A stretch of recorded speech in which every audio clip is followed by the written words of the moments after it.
Bridgie, I think you've done something serious, mate. This is the official Leeds United podcast. Hello and welcome to the official Leeds United podcast with me, Emma Jones, Matt Lewis, Jermaine Beckford, and a huge round of applause, boys, please, for Michael Bridges. Yes. Yay! Michael, thank you so much for joining us. You're actually in England at the minute, aren't you? I am. I'm in the northeast of England. I am in Newcastle. It is very cold outside. And obviously, I'm living in Australia in a place called Newcastle as well. Can you believe? But great to be back over here, bringing the kids back. See obviously their grandparents and to get back over here because it's been quite a while. Obviously, what I think the whole world has endured with COVID. So great to be back in the northeast. But I've got to admit, Emma, I'm bloody freezing. I was going to ask you this: how do you Does it take you ages to acclimatise, or do you just not? Do you have to wrap up when you're over here? Look at me! I'm even cuddling a cup of tea, man. It's brilliant. A bit of Yorkshire tea as well. Yes, Michael, I love it. It's taken a few days. I've got to admit that, but like you say, get wrapped up. It was funny the first day we got back. The wife gave us a shopping list to go and get from the local Sainsbury's. So popped along there, and me and the kids literally walked 200 metres along to the shops, and I could see them. They were shaking, and their teeth were chattering. So the little shopping list turned into about 150 quid later. There was 5 pairs of gloves, there was beanies, there was scarves, and my wife went mad when I came home. But the kids were warm, so it was a big reality check for them. We were talking about chocolate before we started recording, and you were saying You were. No, but I'm always intrigued when people move to other countries. Like, what is the confectionery like there compared to here? Do you want to know me go-to? I'll give you my top 5 go-to things that we need to get, all right? First one is chocolate, English chocolate. Nothing beats it because over there in Australia, obviously with the temperatures, they must put some product in where it doesn't melt into like a liquid form. It crumbles. So there's something in it that makes it taste absolutely disgusting. So my go-to is chocolate, and I've got to say, I think I was telling Jermaine before, it's a Lion bar or a Galaxy bar, but you know the plain one. I'm a big sucker for double deckers as well. But the big one, my wife said to me on that Sainsbury's shopping list, there was actually McCoy's steak crisps. Yeah. Oh my God, which are so good. And mine is the pickle monster munch. Oh yeah, man, you can't you get that. Stingy lips, don't you? But they're so good. Absolutely love it. Brought back memories of childhood, going to school and going in the shop and paying 10p and getting one of these bags of Monster Munch pickled onion, just whacking them away before anybody sees. You can't have any like a Grinch. They were my nemesis go-to choices: chocolate and pickled onion and Space Invaders, the little cheap 10 pences. Yes. Love them. Yes. So good, so good. I've got to say, I love the fact that we've got on one of Leeds' greatest goal scorers, and we're just talking about chocolate and crisps. I love it. That's what people want to hear, man. Yeah. This is the chat that we are all here for. All Leeds, aren't we? The official Leeds United podcast. Now I'm in the media over in Australia. I've had to make sure that I get rid of that Geordie quick pace, and I've got to really slow down. It's funny.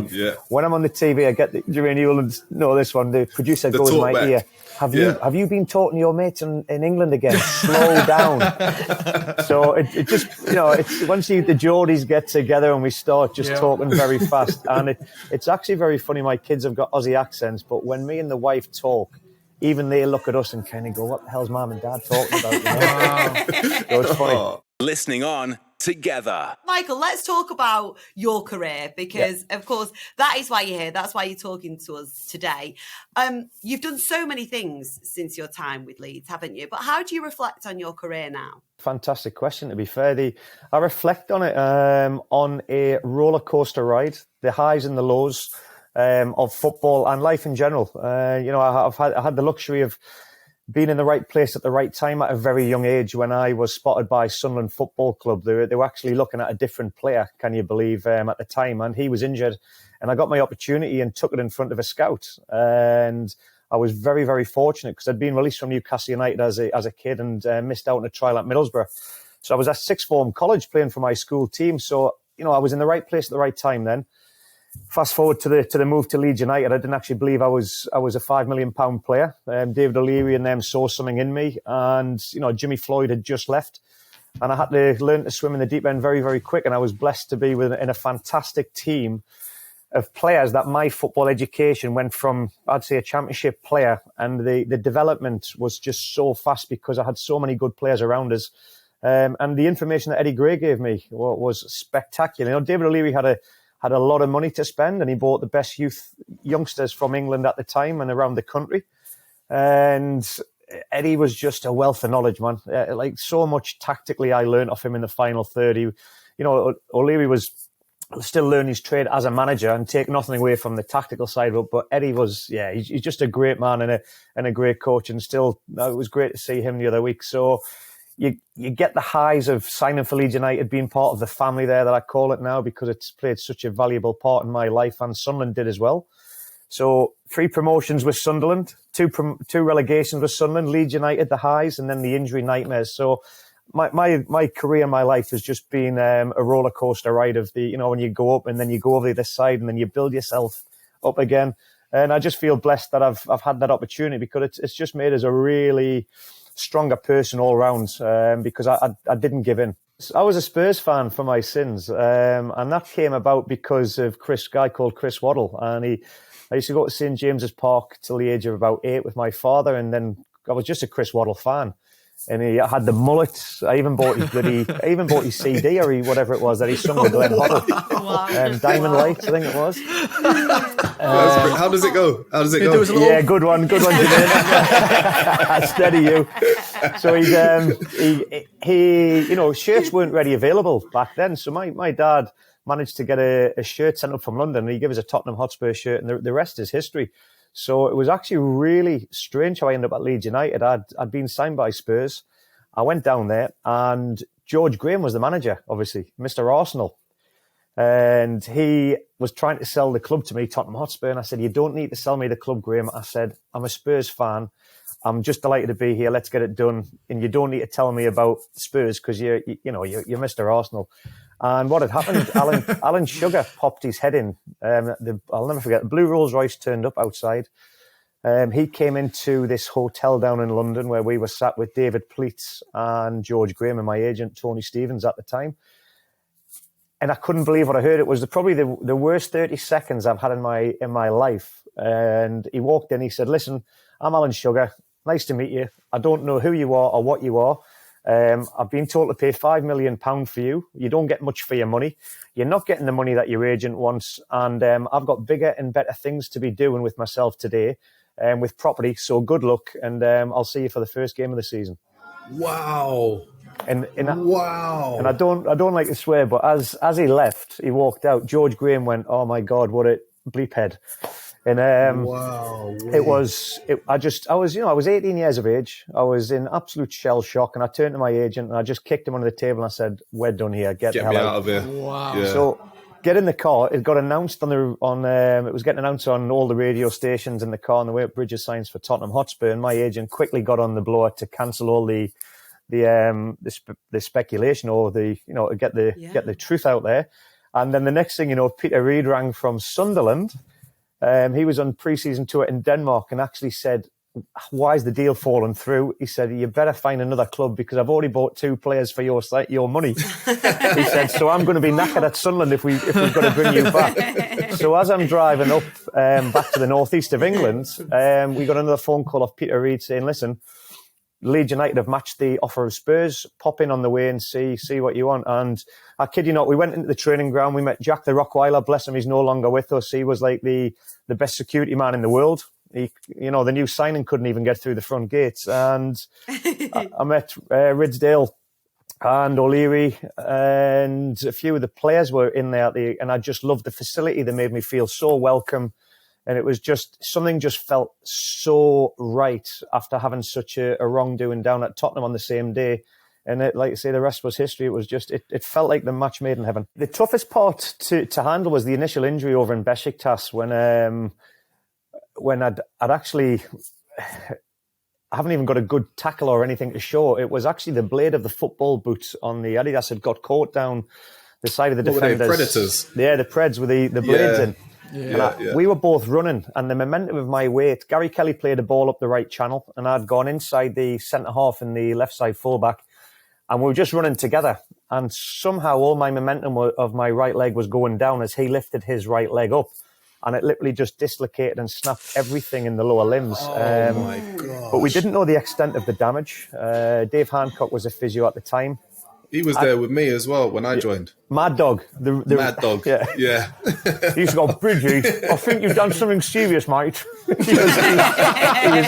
he was a crack up, mate. But he saved my career. And the scary part about the injury, the first one, Emma, that you asked there, they didn't know how much damage I'd done. And it wasn't until 3 days later that we were waiting for the swelling to go down in my leg so they could MRI scan it.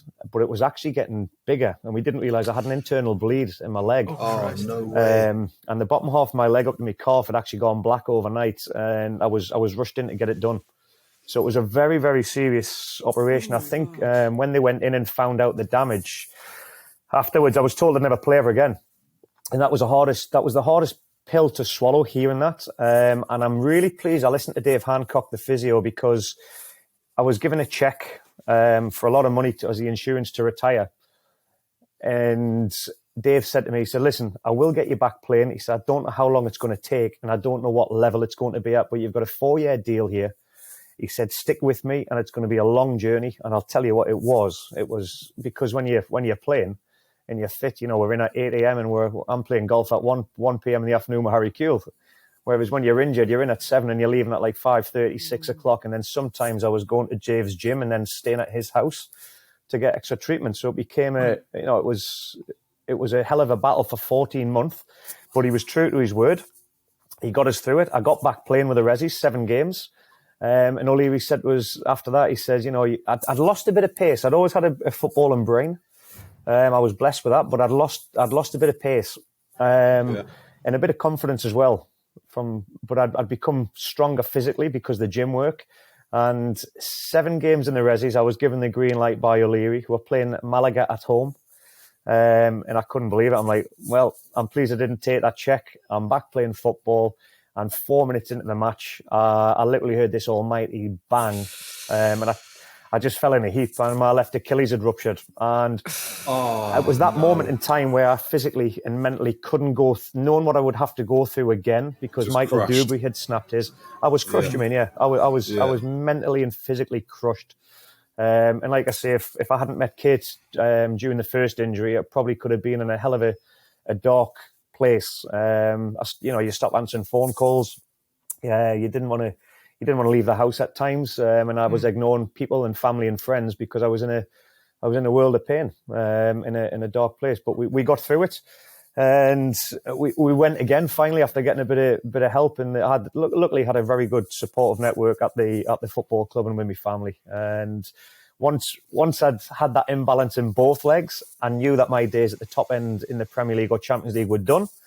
But I was always going to be able to make a career because of the battle that I'd gone through with Dave, and I had to prove him that he could get his 15 more years of my career rather than taking a cheque.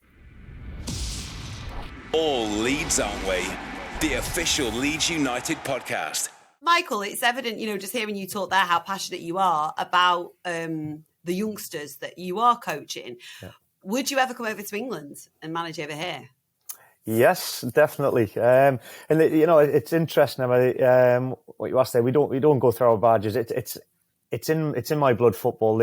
I'm doing the media over there to pay the bills, and I love it. I love talking about the Premier League. And when Leeds United got in the Premier League, it would just give me a whole new lease on life as well to express the Leeds United in the Premier League. And the media is great, but when you've played the game so long and you go through all your coaching badges and you finish them off and you get into coaching, there's nothing beats it in my eyes. I know people keep saying you're mad because it's a very, very fickle industry. I could move all the way back from Australia to England to get a gig and be in a gig 6 weeks, 6 months or 6 years. You just don't know. But that when you're passionate about something, and I know how hard you've got to work compared to being a player and what you've got to do as a coach, I've absolutely loved it. The mentoring side of it, like you say, is probably the biggest thing that I've enjoyed is passing on what I've learned from doing the badges to the coaches at my club at younger levels that haven't gone through the badges, and I'm helping them progress through their badges and give them a little bit of an insight as to what I had to do to get the badges. That's fantastic. And it came to the point about 3 years ago, Carlisle United job came up for grabs. And I'm trying to think who left. I think it was Keith Curl had gone. And I flew over to go and have a chat with the football club, met David Holdsworth up there, and presented myself, went there and showed them what I'd been doing over there, and I was ready to have a crack at the job, and it was just really good experience. Obviously, didn't get it. Guy Chris Breach had got in there from Rochdale, and I went back to the club and asked them for feedback if I could get another job opportunity somewhere. What could I improve and do better on when I present elsewhere? Because again, it's another thing I'll look at. We're not all perfect. You need to find out where you've gone wrong and where you can improve. And I'm happy to ask them questions. And the club are great about that. So yes, I would. I've applied for the jobs, I'll just wait for the right opportunity again to see whether we come back to this freezing weather. The biggest thing that I would say I miss, obviously, the playing. There's nothing beats scoring a goal. Doesn't matter what stadium, but especially Elland Road. I got quite emotional the other day with my kids back at Elland Road against Brentford. They've never seen an English atmosphere because in Australia it is completely different. They don't see the passion, the build up. Like it's all I've grown up. It's DNA. It's in my DNA. It's a culture. So for them to actually sit there at Elland Road and they turned to me and went, "My God, Dad, you used to play here. This is electric." I was like, "Yeah." They were sitting there really upset. It was 2-1, and then Bamford came on. He hits the back of the net. He celebrated right in front of us. We just went mental. And Leeds United got 2 more fans that day because they could not believe what had gone on. I was so pleased, and I got quite emotional because people had said that Bamford, very similar style to what I had been as a player, and just to see him come on and do that, and I just brought back a lot of fond memories. And he'd just come back from an injury as well, so it was nice. But it was just fitting that the kids got to experience that. And like you say, when you've got that connection with me in football, and what I want, you'll never take it away. There's always something that you'll be involved in the game, and I think me and Jermaine playing the game, we're very, very blessed people. There's so many people would give anything to just go on that pitch for 1 minute, let alone be part of Leeds United Football Club for the 4 years that I had there. I'd say 2 years fantastic and 2 years terrible through injuries, but I wouldn't change a thing. Do your kids appreciate that was you once upon a time? Have they seen you scoring the goals you scored for Leeds? Well, apart from when I brainwash them and get them on YouTube for like a whole night and just say, we'll just play Dad's goals over and over and over.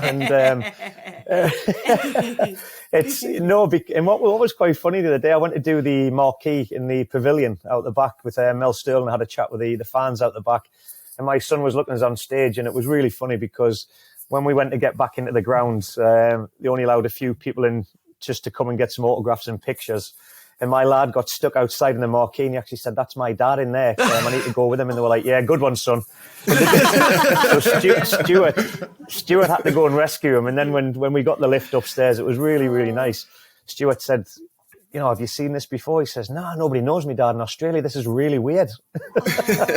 Wow. So, Listening on together.